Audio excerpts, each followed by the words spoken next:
Welcome back, All the Smoke. We're in our new building. It's naked, but it's going to be sweet soon. But we got a building, bro. We got a home. And it smells how it's supposed to.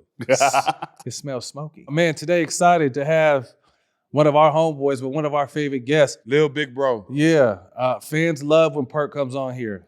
They call him Kendrick motherfucking Perkins. Nigga dropped about 70 motherfuckers like 70 times last time. 2 minutes. One of the comments said, Kendrick Perkins at ESPN is how everyone acts at their job. Kendrick Perkins on All the Smoke is how they act on their day off. Motherfucker let his hair down. Perk, what's going on, man? How's life right now? Man, I can't complain, man. Congrats on that new Ciabatta. Yeah. I'm trying.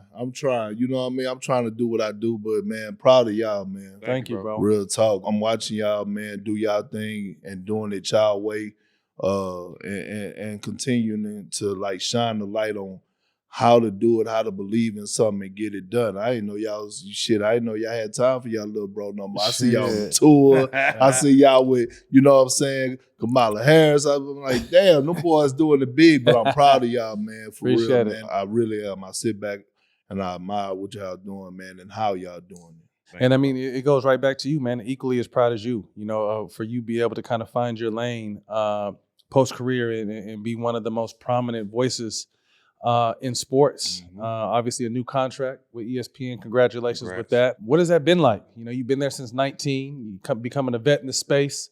What has the journey been like for you with ESPN? You know what? It's a lot of sacrificing, right? Yeah. I mean, obviously, being away from the family all the time.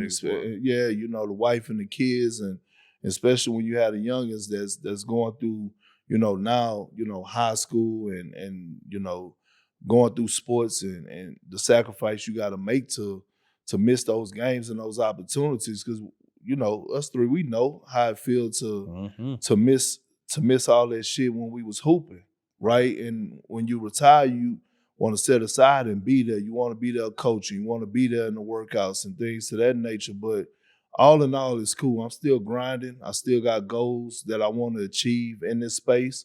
I'm learning a lot about the business, right? Learning to trust no one in this space when it comes down to this workplace. So I treat it as so. And it's nothing personal, because I'm going to show up and I'm going to perform. Just business. Yeah, it's just business. That's it. And continue to just work on my craft. Obviously I'm going to drop a lot of hot takes. Some people going to agree with them, some don't. At the end of the day, they'll be all right, but it's cool though. It's cool. Keep a cool booty. Yeah. Carry on. Hey, so give us and the fans, what does a week in the NBA season look like for you? Because obviously there's a lot of traveling. You're in LA a lot. You live in Texas, if I'm not mistaken, right? I know you're traveling and doing NBA Today and what's the pregame show? NBA Countdown. NBA Countdown. So what is a week like for you? On Mondays, I work from home. Okay. So it started off the week, start off at about 9 in the morning. I'm done at 3. And Tuesdays, I usually have the day off to prepare to travel for the next morning. I'm on the same flight every Wednesday morning at 5:30. And once I get here on Wednesdays, my day starts at 9. It ends sometime at midnight. Thursday is pretty flexible. I have, NBA Today. That's 12 to 1 West Coast time. And then I have Late Night Sports Center. And then Friday, they start at 6 in the morning and end at It end at 10:30 that night, and I'm on the red eye back home. I land back that home. night.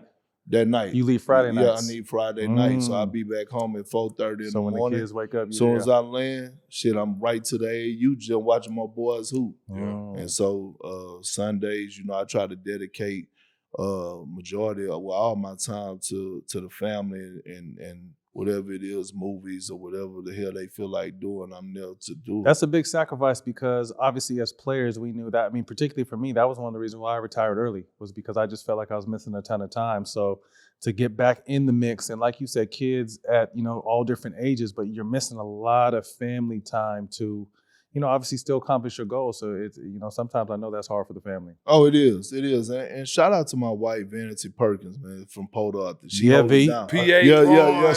She hold it down, man. She Trill hold one it for down. real. She from that side, that wiggity west side. Don't get it twisted. I ain't gonna lie. Yeah, she from that west side.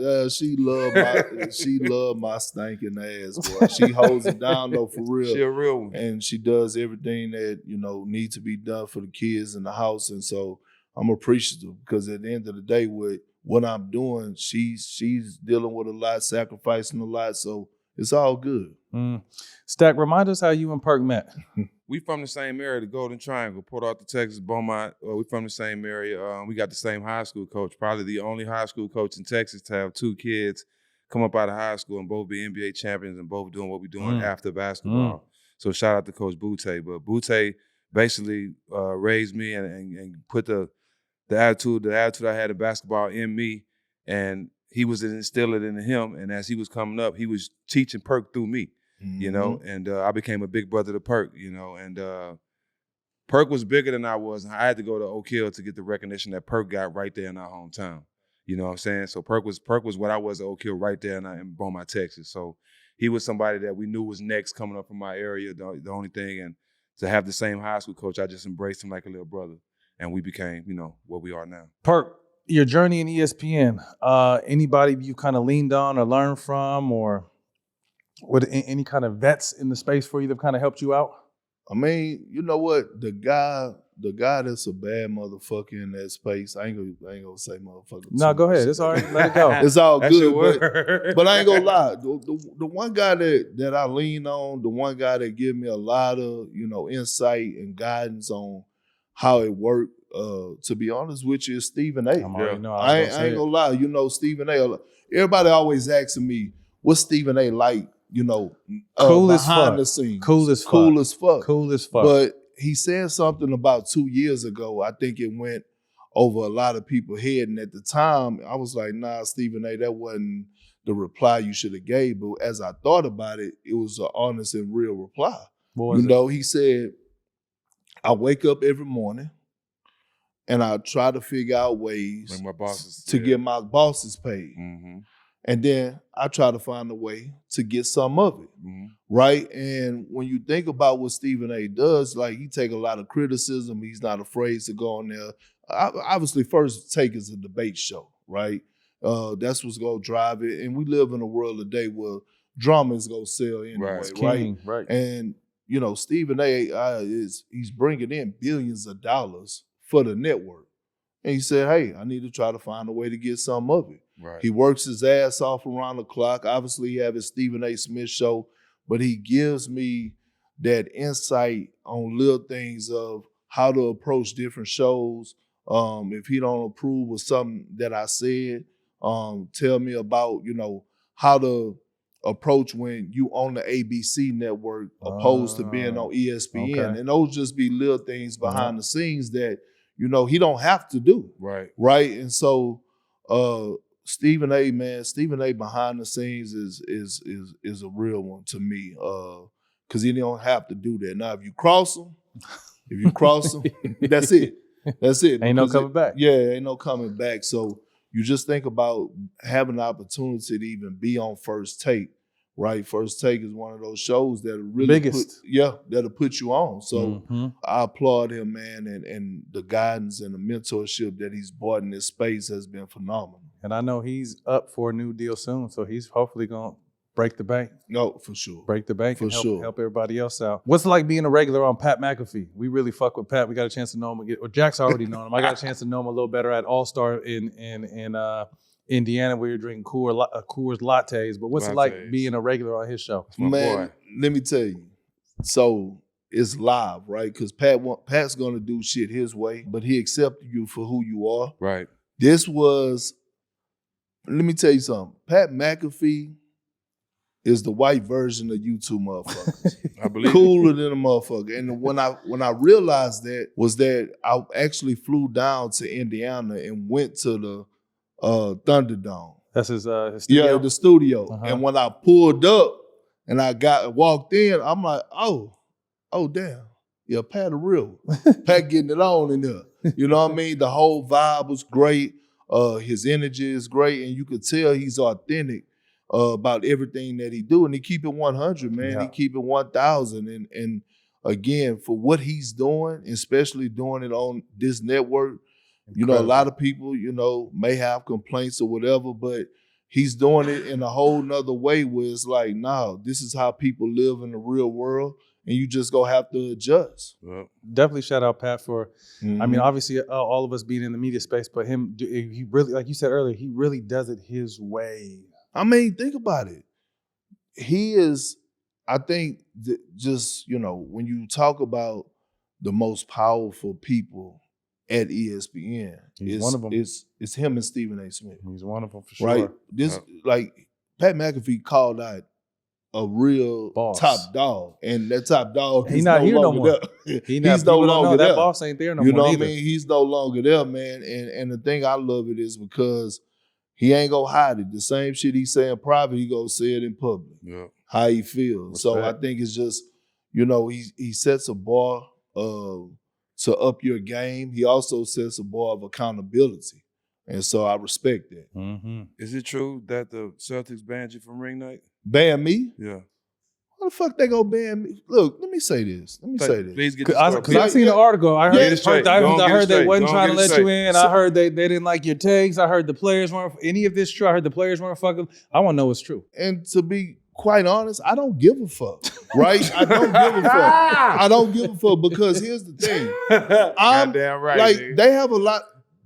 Make no mistake about it. I never take winning the championship for granted. Right. Mm-hmm. But they act like you have to be tied to that situation or that's your life, right? Like, oh, it was an honor to play for one of the most historical franchises. I never take that for granted. Right. But I think what ended up happening was, I said a take about Joe Mazzulla on television one day, and it was during the regular season. And again, they clipped it off and caught the back end of it. And this is when no one believed in a three-point shooting, right? And thinking that recipe was going to be a recipe for success until it actually happened. And so at halftime, they were jacking up threes, and I believe, just jacking up threes. And I went on halftime, and I was like, see, this is what I'm saying. When the Celtics, are looking good, Joe Mazzulla looks like a genius, right? It's two sides of it. But then when they're not making threes, it looks like you could take his brain, and if you put it in a bird, the bird is going to fly backwards. I remember that shit. Everybody got pissed off with me about that take in the organization, right? But nobody called me on it, right? I have a personal relationship with Wick Grossbeck. Like, Wick Grossbeck came to my wedding. Wick Grossbeck, and that's who? Wick Grossbeck, one of the owners? Okay. The owner. He's the owner. And so, anyway, they make it to the finals, and they win the championship. And Brian Scalabrine, fucking Scal, he goes on this, I think, Sirius XM show, whatever the fuck he do with Frank Isola, whatever his name is. He's like, oh yeah, Perk, he's not invited to the Duck Boat tour. Like after the game, the Duck Boat ceremony, right? The parade. It's like I don't give a fuck. Like this is not my moment anyway. Right. Right? This is not 2008 moment anyway. Like this is for these guys in 2024 who just won it. Right. Like, why should we be part of it, right? And I'm like, I wasn't the only motherfucker not there. Like, you had a lot of people that wasn't there. And so Scal was like, he went back on the radio and he's like, well, I think, Perk don't have the door's not just open for him to come back to the Celtic organization. Now, it's two things I took from there. One, Scal, who the fuck are you?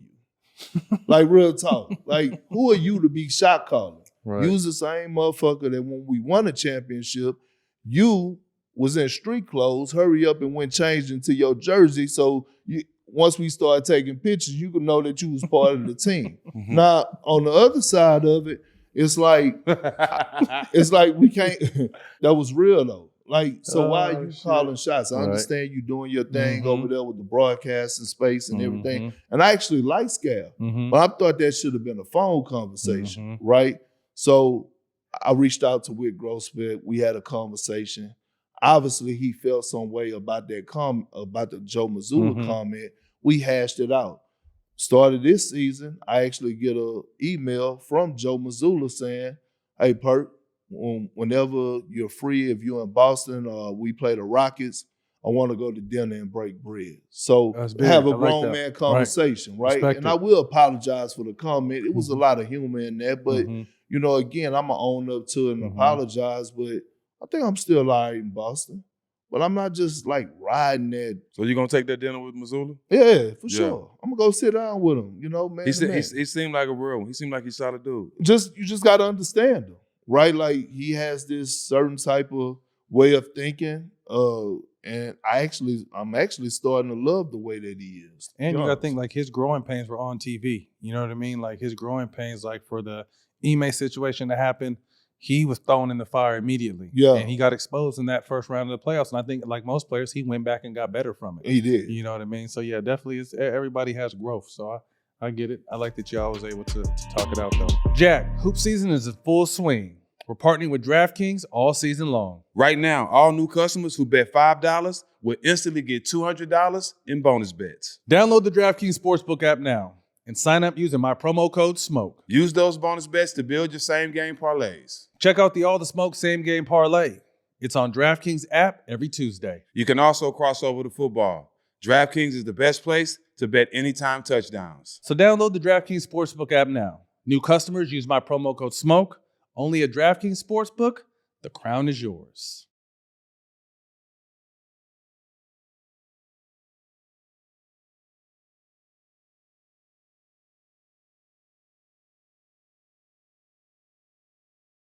This episode is presented by Coors Light. Choose chill. Go to CoorsLight.com/smoke to get Coors Light delivered straight to your door. Celebrate responsibly. Coors Brewing Company, Golden, Colorado. This episode is sponsored by Coors Light. All the Smoke finally has a new home in LA. But man, the moving has been stressful. It's been a lot, bro. But thanks to Coors Light, we can still chill. That's right. Coors Light helps me drown out all the noise. Coors Light is the perfect beer for me. It's straight from Coors Brewing Company in Golden, Colorado. It isn't too heavy, it tastes great, and it tells you when it's ready to drink. When the mountains turn blue, you know it's as cold as the Rockies. Coors Light is a cold lager, cold filtered, and cold packed for a smoother finish. Fall feels good when you choose chill and reach for a Coors Light. So get Coors Light delivered straight to your door with Instacart at CoorsLight.com/smoke. Always remember, celebrate responsibly. You ever worry about the weight of your words now that you're on first take every day? Basically what he's saying is your word carry a lot of weight now. Do you worry about that? You know what? I do. Now I do. So, you know, I've been dialing back more so. I'm still going to critique, you know, guys' games. And if they play well, I'm going to tell them. If they don't, but I'm not going to take it to a level where a guy feel the attack or feel like, you know, it was disrespectful, right? So I went back and I thought about that. I was like, damn, that was pretty fucked up. Like taking his brain, putting a bird flying backwards. Basically called him dumb than a motherfucker. Dumb than right? a motherfucker. So now I do think about those things before I go on there. But I am going to be fair all across the board because, you know, I was a role player, right? A role player is a lot different than if you're Shaq, Barkley, you know, Tom Brady. But let me say this. You got to Boston, became a role player, and told no, I ain't lying.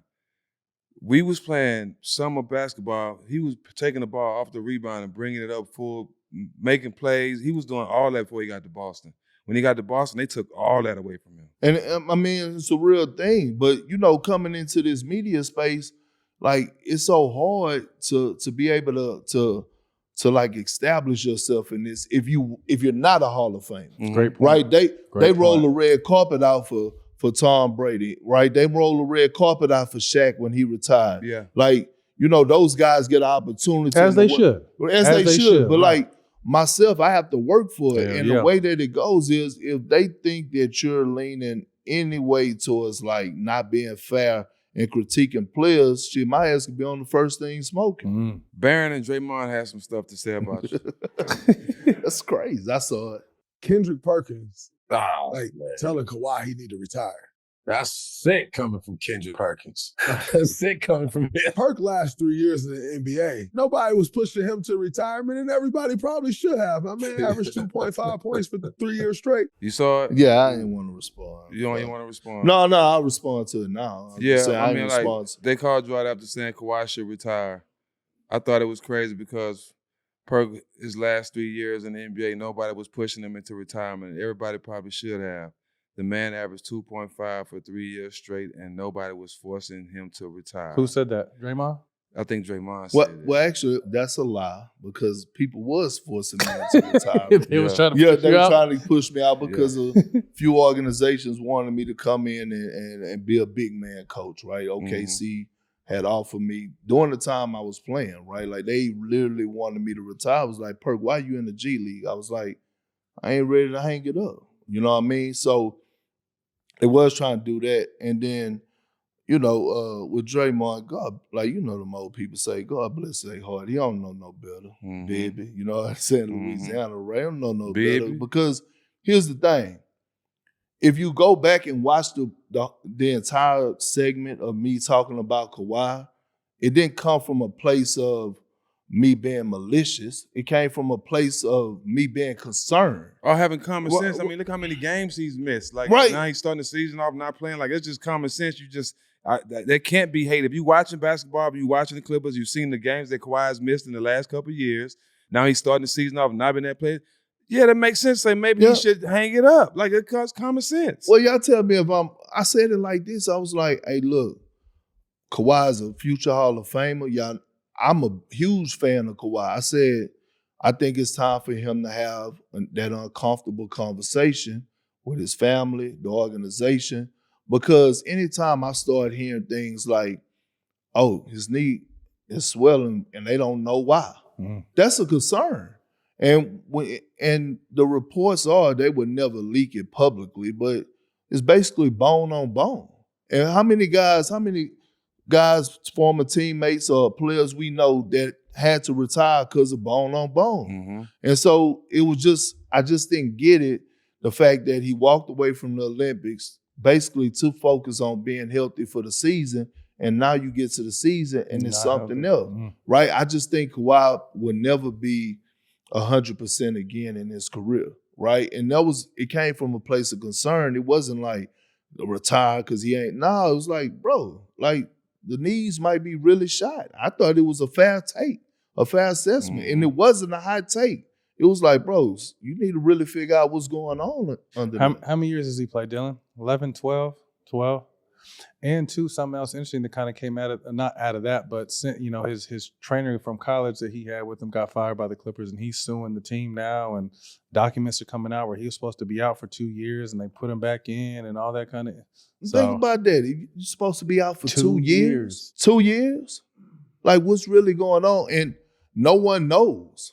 No one knows what's going on with Kawhi. No one knows in the organization. He has his own doctors. Right? A lot of times T. Lue don't find out until shoot around if he's available or not. Right? Like, that's how quiet he is behind the scenes. So that just came from a place of concern. But, Draymond, he took it and ran with it. You know what I'm saying? I fuck with BD. So Draymond, I guess BD put the key in Draymond back and he felt good about it. But I had to check somebody. The reason I didn't entertain that on the internet is because I had to check Chandler Parsons about it as well. Like, he said it before them. Like, oh, Perk, this hot take ain't it. But I didn't go at him on the internet. I called him. Like, what the fuck you mean? You don't understand what I'm saying? Like, you retired because you was injured. I don't like that. Overreaction segment. We got a little segment for you, Perk. All right. We a few weeks into the season. I'm going to say a statement. All you got to let me know is if it's an overreaction or you agree with it. Chet could end up having as good a career as Wemby. You're on record of calling him the white KG. His numbers currently are better than Wemby's. Thoughts on Chet could have just as good. I wouldn't even say better, just as good. Does he have the talent to be just as good as Wemby? Chet's good, but the white KG, slow down, my nigga. Slow the fuck down. but white KG is kind of early for that. I know, but see, look, KG, my nigga. But look, we going there right now. But look, Stak, this is what I said again. It was a night after he dominated, and he bust Jokic's ass. He bust Jokic's ass. Okay, that's saying something. And what ended up happening was he blocked his shot on one end. I'm talking about like beat that shit up, sprinted down the floor, and they hit him down the lane. He came with one of those leaners like KG, and he was just yelling and shit like that. And that's when I was like, oh, last night that motherfucker looked like a white KG, because it was like all across the board at that size. Yeah, that's how little bro. That's how little bro. 25 points, 13, 14 boards, 4 blocks. I'm like, oh, this motherfucker on. Yeah. And he take matchups personal. Yeah, I seen like, that. And he's not and he's not afraid to guard. So Wemby. I'm looking at Chet. I'm like, one, Chet is just as skilled as Victor. Yeah. He's more physical. Yes, he is. To me, he has more dog in him, in my opinion. And he's more polished at this point. So I think as much as we hype up and talk, and rightfully so, with the potential of Victor Wembanyama, Chet is looking him eye to eye. So absolutely, he could have a better career than Victor Wembanyama. I ain't mad at that. I had Chet at the Iverson game. I seen a switch in him that week at the Iverson game. I was really in his ear, and his pops was there. And it's his pop came into him like, stay on him like that. So Chet, he had that dog in him coming out of high school. Yeah. He had it in him. Every drill, yep. Against Paolo, yep. Could they go down as the best 1-2 combo that we've seen, Paolo and Chet? As far as first pick, second pick, and both living up to what they were supposed to? Paolo is killing, bro. I worked the Banchero. Look, I worked the draft, and people was tripping out on me, killing me on the internet. If you take Ben Simmons, prime Ben Simmons, his first 3 years, okay, first 3 years, and you take Mike Beasley, and these motherfuckers have a baby, you get Paolo Banchero. That's who you get. He's that polarizing. So Ben Simmons attacking downhill first 3 years, he was unstoppable. Yeah. That's Paolo, right? And if you look at Paolo game, Banchero game, when he's turning around his jab steps and all that, yes, Beasley doing it from the left-hand standpoint, but Paolo doing it from the right-hand standpoint. Now, can he get better for us making shots like Beasley? Absolutely. But, man, he's definitely one of them. He's definitely one of them. I mean, obviously, there's some notable 1-2 picks. Shaq and Zoe, old school. Jerry West and Oscar Robinson were 1-2. That's a mean one. Yeah, so don't kill me for that statement. It was just a motherfucking question. I was asking a question. But under 25, who would be another center you would pick outside of Wemby and Chet? I like Sengun, Mobley, Lively, Triple J. What's the dude for the one for Dallas? Lively. Yeah, I like him too. I like Sengun. I like Sengun because he's a goon too. I like Sengun too, and he just got paid too. What? Not did he? $250? Yeah, he got paid. Yeah, he should have got paid. I think he's a baby Jokic. He's a baby because he fills up the stat sheet. Yeah, he got the whole package. He got the whole package. Evan Mobley is finally starting to like turn that corner though. Like it's year 3. Yeah, 5-0. It's year 3 for him. I still need to see a little bit more dog. You know what I'm saying? I think he got it in him, but he's turning that corner. But I would have to go with Sengun for sure. I like him. The evolution of the 5-man. For a while, they said he was out the game. Obviously, Jokic and Embiid's versatility, them playing 5 and then being able to do a little bit of everything. Do you think that the league will? I mean, it's. Do you think the league will head back towards old school 5s, or would it always have to be a versatile 5? I think it's going to always have to be a versatile 5. But I'm just happy that bigs are relevant again. Yeah. For a minute, it was about a 3-4 year window. It was all perimeter. I think some teams going to go back to the 2 bigs because the small guard, it's not working for everybody. Like certain teams it's going to work for, but some teams going to need to go back to the old style. I'm with you. Because they don't have the guards, you know what I'm saying, they can get to play the guard ball. Exactly. But see, here's the thing, right? And this is a conversation that needs to be had, and I'm glad I'm here with 2 guys that actually know the game and understand what I'm about to say. Like, when the Celtics, have Kristaps Porzingis in the lineup, are they really small, right? Jason Tatum 6'9", 6'10". Yeah. Right? Is that small just because he's able to play on the perimeter, but shit, he still averaged about 9 rebounds last year. I think he could take it a step further and average 10 or 11. He could. So is that really small ball? Is it small ball because he's able to because he's able to shoot the three And he's considered a guard. Right. Right. But is it really small? No. Like people are like, oh yeah, the Celtics play this small ball with Kristaps Porzingis, and I'm like, well shit, Derek White is he's one of the best rebounding guards in the league. Drew Holiday is one of the best rebounding guards in the league. So are they really small though? Like 6'5" and up all the way through the lineup. That ain't small. That ain't Nah. Small. So yeah, but I like to see it. And Derek Lively, man, I'm telling you, He's fun. He's fun to he's watch. fun. Yeah. How many? And he's solid. Let me make sure this. Reliable. How many teams last year at the trade deadline dropped the ball by not getting Daniel Gafford? He's a backup over there. Is he a backup? Well, they got him started now, but Okay. I think that's Jay Kidd playing like that mind Back game and with forth. Lively to keep him hungry. But think about what Daniel Gafford could be He got doing game too. for the Lakers, or what he could be doing for Phoenix. Because I take Daniel Gafford, not like Plumlee. Nurkic bothers me, right? He gets on my damn nerves because he just don't know his role. But imagine if they had a legit live threat like Daniel Gafford. Live. And I think they got him for like 2 second-round picks or some shit. If you ever worry about the safety of your home and your family, right now is the best time of the year for home security. Right now, for our listeners, Simply Safe is giving exclusive early access to its Black Friday sale. Y'all know we don't play about our families, and that's why we trust Simply Safe. They will protect your home and alert you before intruders even break in. Old school systems only take action once someone is already inside your home. That's too late. That's too late. Simply Safe Active Outdoor Guard Protection changes the game.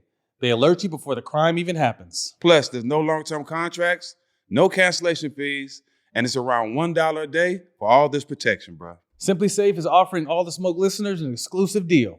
Early access to their Black Friday sale. This week only, you can take 6% off any new system with the Select Professional Monitoring Plan. This is their best offer of the year. Head to simplysafe.com/smoke to claim your discount and make sure your home is safe this season. So don't wait. This offer won't last long. Keep your home, your family, and your peace of mind safe with Simply Safe. There's no safe like Simply Safe. What up, y'all? I want to tell you guys about our newest sponsor, Tommy John. Trust me, you want to hear this. We've all had a day ruined by some bad underwear. Whether you're riding up, itchy, or worse, bad underwear always leads to a bad day. Ever since Tommy John sent me a care package, that's all I've been wearing. Tommy John's underwear is silky soft and breathable. What you put in your pants matters. That's why I've been rocking with Tommy John. Elevate your day with Tommy John. Find them at your local Dick's Sporting Goods. Or visit dicks.com/TJ and start your day off right with Tommy John. Great days start with great underwear. Is this an overreaction? AAU is the main reason why Euros are taking over the American spot in NBA? Hell no, it's not an overreaction. It's a real thing. Six straight years MVP has been for a foreigner. 2 straight number 1 all picks have been foreign. Yeah. You know why? Because they in the lab. They've been playing pro at the younger. They taking this shit serious. They ain't worried about IG likes and videos and shit like that. They just out there hooping on the blacktop still. They out there hooping, and so my middle son, Kingston, he had Shout out Kingston. Yeah, Stone. We call him Stone. So he had a teammate that was a little point guard named Dax Mitchell. He was out of New Orleans.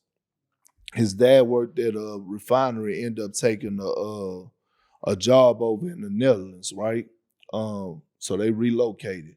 And he called me, he said, Perk, this shit night and day. So I'm like, well, what you mean? He like, man, we playing AAU games every fucking weekend. We traveling here, we traveling there. Over here, they play 1 time a week. Practice the rest. Then practice the rest. Yep. 4 10-minute quarters, 1 time a week. And they practice and train. That practice making them kids better. Bro. Yeah. And I think that's what we're missing. I would say, and to me, it's not even better. They have a better understanding of how to play basketball. Mm-hmm. You know what I mean? Because I feel like the American kids are just as skilled, if not more skilled, but it's just with the ball. So they don't know how to play off the ball. They don't know how to play team basketball. They don't know how to fit in a system.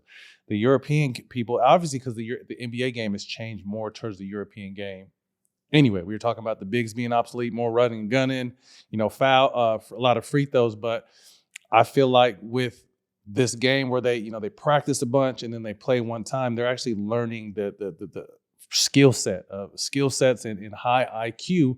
And that's why I feel like you see a ton of talented American kids kind of wash out because they don't understand if they don't have the ball, they don't know what the fuck to do. No, I agree. And y'all think about this for a second. How many former players do y'all see now coaching their son's team at AAU? Trying to teach them the right way. I was doing it. I didn't want to fucking be coaching, but I can't sit back on the sideline and watch somebody else coach who's not teaching these kids on how to play the game the right way. So all of a sudden, now I didn't accepted another job I didn't plan on doing to go out here and try to, for free. For free. Real talk. And like, you know what I mean? Like same thing. Same reason why I coach, bro. Yeah, because it's like, damn. Quality of coaching is bullshit. and there's some good ones, don't get me wrong. But if I offend you by saying there's some bullshit coaching in the AAU, it's because you're bullshit. Yeah. It was teaching these kids nothing.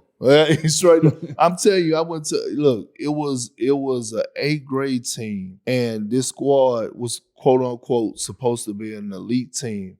They didn't even know what a DHO was. That's a problem. Coach didn't teach them. Like, yeah, what do you like? What's really going on? You don't know what a DHO is? Mm-hmm. Have you had any bad experiences with parents, other coaches, referees during your AAU run? Well, yeah, I didn't have my fair share of getting kicked out the game for damn sure, right from the refs. But what's a DHO, Dylan?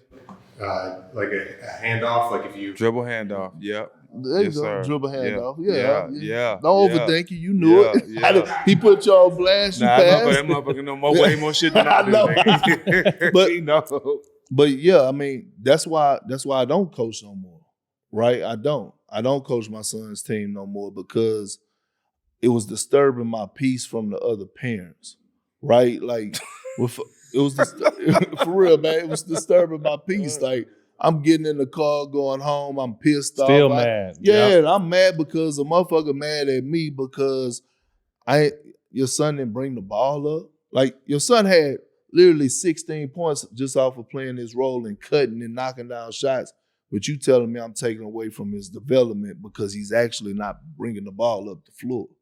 So at that point, I'm like, nah, you got it. Y'all go find something else. I broke up the team. Matter of fact, I'm going to take mine and he going to go play up 2 grades and I'm going to go put him in somebody else's hands that I do trust with this organization. And y'all go ahead. Handle your business. They circle back like, Perk, come on, let's. I'm like, hell nah. I'm already tired coming off the plane. Then y'all stressing me out over some bullshit. Ain't worth it. And y'all don't pay me. You end up getting to pay for a whole bunch of other kids. And, thoughts on holdbacks and double holdbacks? Yeah.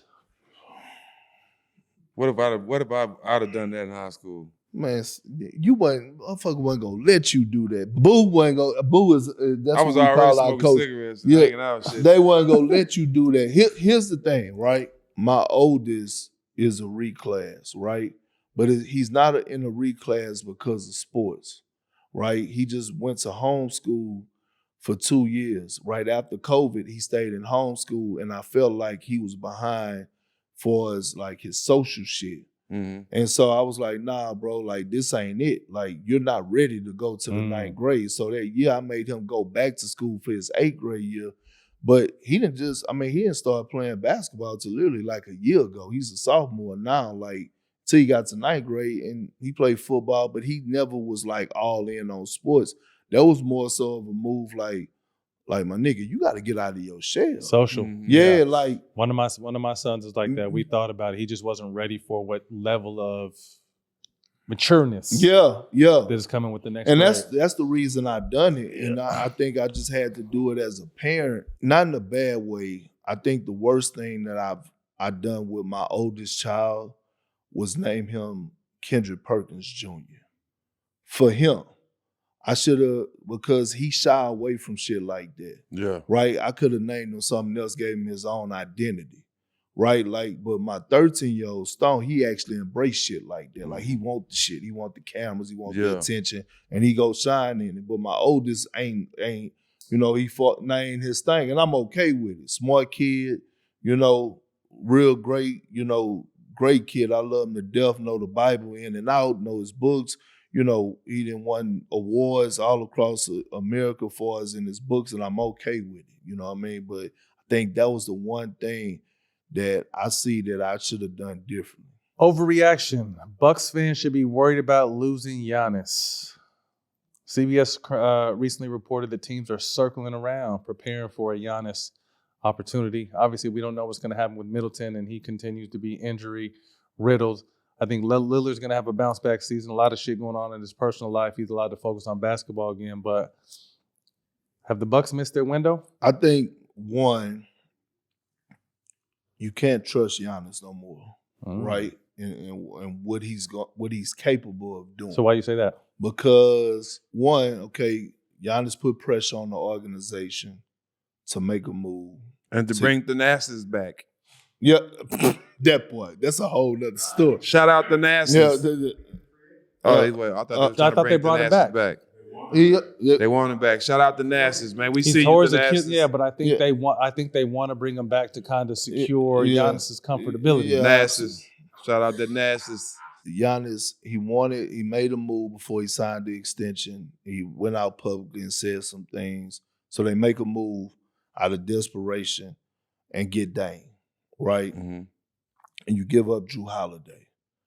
Then last year, you fire Adrian Griffin, okay? Because you are more ear to the, did you find out what the reason behind that was? No, okay.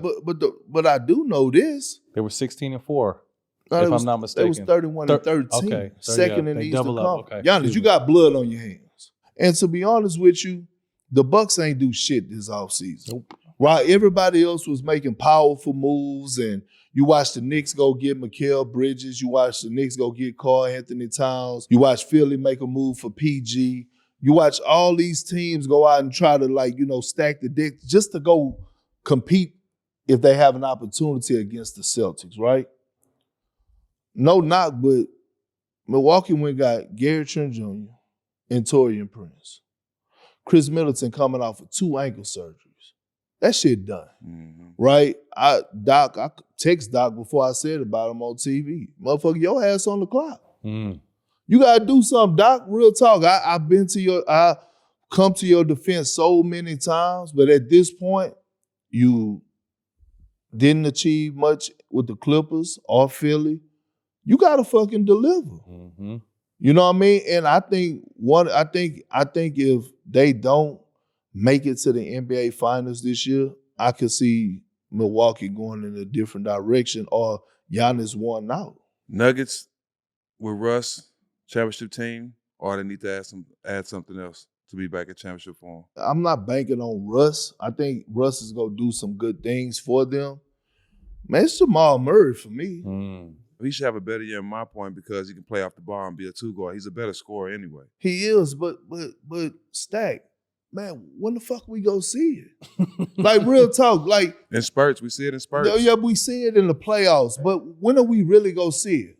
The new norm in the NBA is 30, right? Like that's the 20 of when we was actually, right. You know what I'm saying? When we was in the league, like doing our thing, like motherfuckers was averaging the highest score at that time probably 28. was like 25, Yep. 28. Like last season was his best season at 21.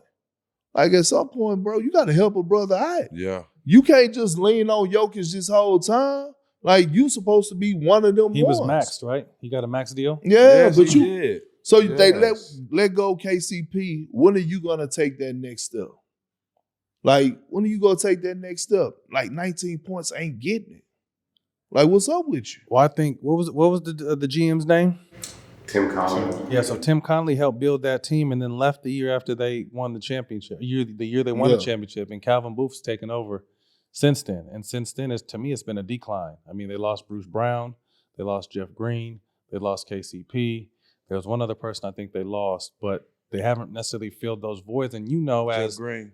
Yeah, I mentioned Jeff Green. But you know how key role players are in certain situations. That's why you didn't see Boston really let go of nobody. You know, they like, shit, we won. We're hoping Porzingis, can play more and let's really run it back. But I think from the day they won the championship, it's kind of been a downhill as far as losing pieces that you didn't know were as key as they were for your team. It seemed like to me that they're going the cheap route. They're never gonna pay. They're never gonna pay. So every time they get an opportunity to stay below, and I'm still trying to figure that shit out too, that whole first apron, second apron, all that shit with the new CBA, but small market, they're never gonna be in the luxury tax. They're gonna make sure of that, right? But they still, even with losing those pieces, even if you're banking on Christian Brown to come in and elevate his game, right? Peyton Watson. But you still got the core, you still got a core four, right? You still have paid a lot of money to Aaron Gordon, like, okay. Michael Porter Jr. When is Michael Porter Jr. gonna take that leap? Or what's wrong, Stak? I want to see him do more, bro. Who, Michael Porter Jr.? I'm with you. Like, that's like you got four guys that like really are all-star caliber players. Should be in the thick of things. The West is a mystery. Yeah. I could look at OKC and say, oh yeah, they coming out of the West, they look damn good. Or it could be the Mavericks. But outside of that, like, to me, I feel like it's up for grabs. Who gets traded first or who leaves their team first? Jokic or Giannis? Giannis. I think it's Giannis. I think Jokic is a lifer. He'll Tim Duncan. Yeah, for sure. Win or lose, he gonna be there. He gonna be there. And you always got to think, although, they're both small markets, Milwaukee's a very small market. And Giannis hasn't really been on a team that's on a big stage in a major media market. They've been talking about him playing in Golden State for the last 3-4 years. They've been showing pictures of him in Golden State. Golden State look like eye candy right now. Yeah. They looking good. They need it. I ain't gonna lie, one person to keep an eye on is because the Pelicans, man, I don't know what they doing, but Brandon Ingram. I like Brandon Ingram. He's gonna be the guy that's gonna end up getting well. moved. Yeah. And I wonder where he's gonna go. Because he definitely could change some shit wherever he go, especially if it's a contender. He got a lot of game. Overreaction. Anthony Davis is the best big in the league after Jokic. I don't think it's overreaction. I ain't gonna lie. I think, damn, JJ been coaching his ass off. That was the next. I've been watching that motherfucker. I've been wanting to hate on him so bad on the TV, but I fuck with JJ. But man, JJ been coaching his ass off, man, and he's unlocked something with AD. Yeah, I agree. And I think it's the dog family. Like, we've been waiting on him to, like, we know that he's one of the most skilled power forwards that we've seen, but it's the sets and everything, third in the league and scoring right now. And he's just playing with a different type of tenacity and edge, and it's showing it off. I mean, right now, he is looking like the second best big in the league right now. I can't kill him. I got to give him his props. Is there a piece you feel like the Lakers could use that'll put them in championship contention? Yes, they didn't get it last year. They should have got it last year. What the Lakers missing? Shooting. That part too. A big?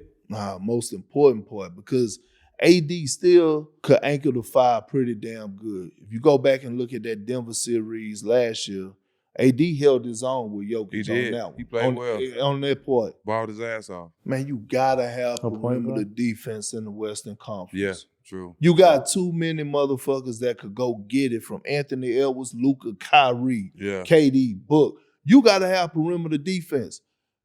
If the Lakers would just not be, I don't know what it is. I like Austin Reeves, but they act like he's untouchable, and that's a problem for me, because you could have gave him up with those picks and got a DeJounte Murray. If the Lakers have DeJounte Murray, I strongly believe they beat Denver in that series. Because every game was close. A point guard that distributes and plays defense and can score? Jamal Murray was the one that game winner. Like, DeJounte canceling that out. Yeah. You need a game manager, because D'Lo just not cutting it for me. You know what I mean? He's not cutting it. You have DeJounte Murray, they beat Denver. Yeah. I ain't mad at that. Cowboys. How about them Cowboys? Stak don't listen. I ended my relationship with them for 5 years. Oh, y'all split up? Yeah, I've been in there. I couldn't take it no more. That was it's enough. depressing. You got a new team? I mean, I'm just rocking. Look, I'm always. I wish you would. What? Say you got another team, bro. We don't do that. We lose. We just lose for years. We stay together. We gonna stay down. We gonna be losing. No. We ain't hood high. Listen. We gonna lose. Here's the thing. I don't have another team, right? I'm just a fan of the game. Me too. But I'm always gonna root for Lamar Jackson. I just think like Lamar's that dude. I love everything about him, the way he carry himself on and off the field, how he stayed down for the culture, and he is who he is, and he's not apologizing for it. But shit, I'm fucking with the Texans, man. You know what I'm saying? I'm fucking with the Texans. Real talk, C.J. Stroud. I'm just telling you. You know what I mean? And look, Stak, I keep telling you, I told you this 3 years ago. Why are you like stressing yourself out knowing that this is gonna be like it's stressful? This our year right here. To do what? To do what? He's gonna make a hell of a comeback. Y'all baby. 3-4, right? Or 4-4? 3-4? Got the same record as y'all. But we all hurt.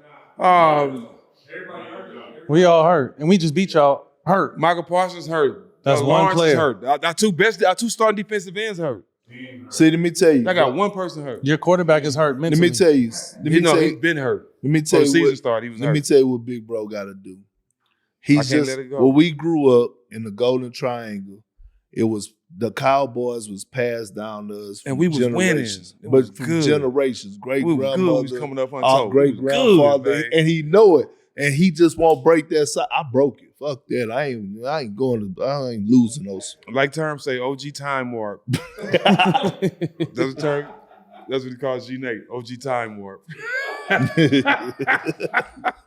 Perk, give me one bold prediction for this year's NBA season. One, this is not a bold prediction because obviously Phoenix is my dark horse to win it all. Ooh.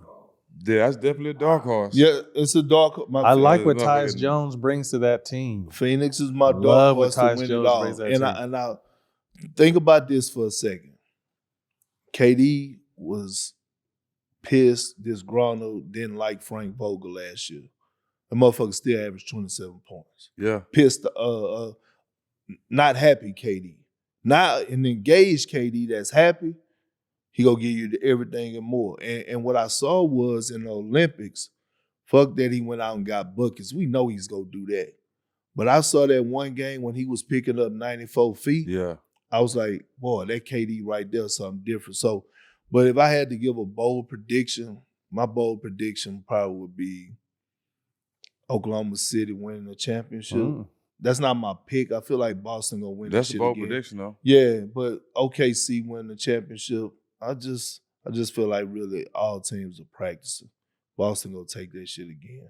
KD's the only player to come back after Achilles, and percentages and points all went up after Achilles. That's crazy. So many people. So I always say this, right? And I want to ask y'all this. So many people always argue with me about this. In my eyes, KD is, and I'll tell y'all why. I just want to see if y'all agree with me. Y'all probably don't. KD is the greatest scorer to ever touch the basketball. I seen you saying Pure score.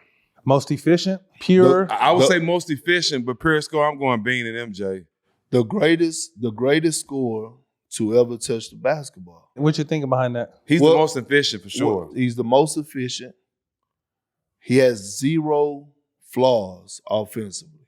Agreed. No holes. No holes. Handles, the skills there, the layup package there, whole the nine. finishing around basket, mid-range, turnaround, one-legged, shots, hezzy pull-up threes, however you want it, it's there.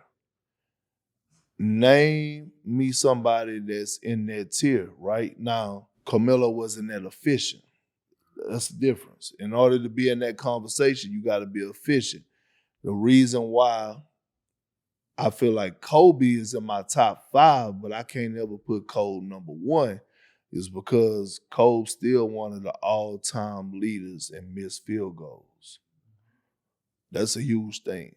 That's just like saying, look who at the top of the list in turnovers. You got D-Wade, Braun, Kobe. They all up there at turnovers all the time because they had the bottom most. I get it, but missed field goals, I mean, you got to – Jordan shot with like 50% from the field for his career, though, Stak. Yeah, facts. That's why I said Jordan. That's why it's to me, it's KD then Jordan. Yeah, But yeah. KD at 6'11", 7 foot. And nothing he can't do on offense. He's a builder player. He's a player you build on 2K. But I'm not mad at anybody. And that wasn't, look, that was not no knock at Cole. Cole not in at my all. top 5. But I'm saying when you talk about number 1, pure scores. you got to check all boxes. You got a hell of an argument there, too. Yeah, He pure check scores. all boxes. And like you said, that he's 6'11". 6'11". And 6'11". tree. Yeah, big tree. Big Yeah. tree head. Breaking news: Young Thug is free today. No. Probation. Judge sentenced to 40 years, served the first 5 in prison, but they commuted the time as time served. He has 15 years probation. Hold up. So he was sentenced to 40 years to serve the first 5 in prison, but it was commuted as time already served, followed by 15 years of probation. He's out. Basically, at the end of the day, he's out and he's on probation for the next 15 years. They gave him 40 years. Now, I understand they gave him time served. He been in jail, what, 3 years? 2. 2 years? So they give him time served for that. I get that. But I don't understand how he got served. He got sentenced 40. 15 years of probation is a long-ass time. To not fuck up at all? We're living in weird times. Nothing surprises me anymore. They got the Menendez brothers possibly getting out too. There was breaking news, though. Crazy, right? Yeah. You broke some shit? It's going to be a celebration. Yeah, free thug. Look, Jeff's coming home. They're showing him in court. Man, Perk, we appreciate your time, man. Congratulations, obviously, on the new contract and everything you have going, bro. Continue to be you in a space where not everyone can be themselves. Man, I appreciate y'all. Yeah, man. Y'all no keep doubt. doing the same, man. Leading sure. us, showing us how to do it. For sure. I was going to call y'all violation because y'all be traveling like a motherfucker. I say these motherfuckers everywhere. But Yeah, now y'all man. doing y'all thing, man. Appreciate I'm proud it. of y'all, man. Love y'all, man. Love Yeah. you too, I little remember bro. when it Little first- big bro. I remember when it first started, y'all took a gamble, rolled the dice, man, and look where y'all at now. Mm-hmm. We got some Amen. gifts for him right quick. We got some merch. I've already. Man, Matt tried to be funny and shit, man, going up there. Stak, man, tried to be funny, talking about, man, what size you wear? 2X? Motherfucker, you know I don't wear no 2X. That nigga ain't won no 2X since the 10th grade. Motherfucker, 4XL, 5X right now. We might just have to get him a coffee table book. I don't know if any of that merch gonna Get fit. a motherfucking curtain around here. What? Nigga, you trying to be funny? I'm just saying, I'm an Man, hell no, I'm about a 4X, man. You have to order that shit. 2X, I wish I was in the 2X. We got a new All the Smoke lighter we're working with. I appreciate it. Yeah, well, I don't know what you can do with that. I mean, what you mean? We got a. I remember last time you said you came through and fuck with us. It was high for a couple days. I mean, yeah. I mean, I'll tap it though. You know, I'll tap it. Yeah. We got All the Smoke. You probably give that to wifey. Appreciate it. And we got our new coffee table book, bro. Already. Come on, man. The journey. 5 years in the making. You love it. Yeah, your weed story is actually in here. Oh, yeah. Talk about it. Yeah. Gotta do Dylan, it. where can they get that at again? Allthesmokebook.com. You can get that book at allthesmokebook.com. Perk, you wear hats? You know you don't wear no hat. Give it to Toe. You got a nice hairline. Nah, Toe got the hair. Toe got the hair. That motherfucker painted. That shit painted on? Toe got the baby hair. Man, that's a wrap. Kendrick All right. Perkins, All the Smoke. You can catch this on the DraftKings Network and All the Smoke Productions YouTube. Go to See y'all Triangle. next week. All the smoke, Stak 5, Matt, new studio, big fella in the building. You know what I'm saying? We just trying to make it do what we do. Carry on.